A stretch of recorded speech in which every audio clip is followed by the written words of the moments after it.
Sneaky shadow involves the children exploring light and shadows. Take the children outside on a sunny day and observe the shadows they see. They can look at their own shadows and notice how they can change the shape of their shadow by changing the shape of their body. They can also look for a place in the playground where they can stand so that they can no longer see their shadow, i.e. in the shade.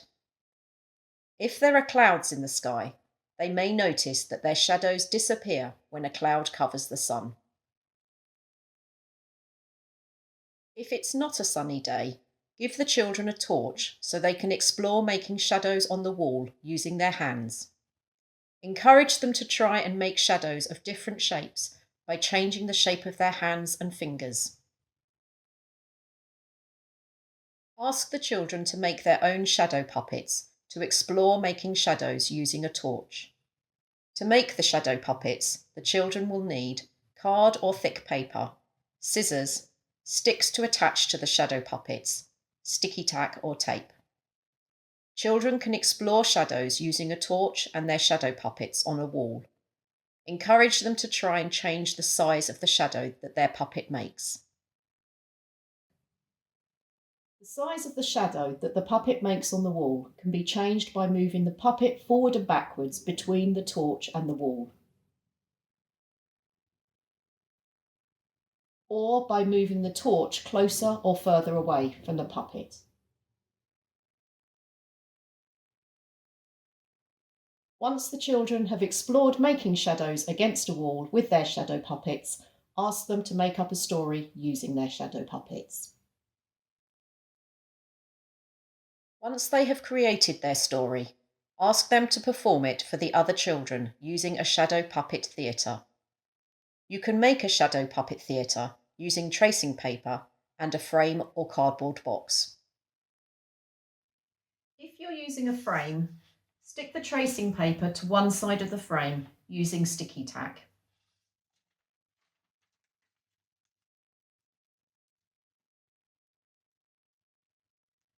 Put the frame on a base to stand it up.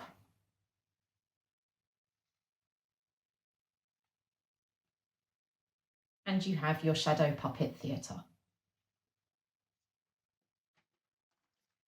If you're going to use a cardboard box, look for boxes with lids, such as a box of printer paper or a shoebox like this. Boxes with flaps that are taped together will collapse when the sides are cut out of them, so best avoided. Cut a rectangular hole in the bottom of the box, leaving a border around the edge to stick the tracing paper to. Cut the tracing paper to the correct size to lie flat in the bottom of the box.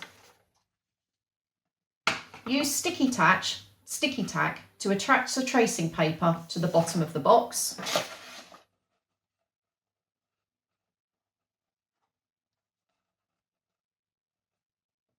You've created your shadow puppet theatre.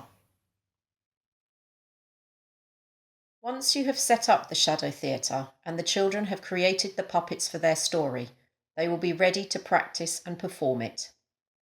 To use the shadow theatre, the children need to hold the puppets between the screen and the torch. The audience view the performance from the other side of the screen.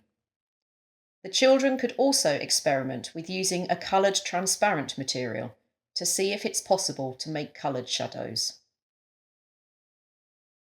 At the end of the activity, you could ask the children to discuss whether they agree or disagree with the characters' statements.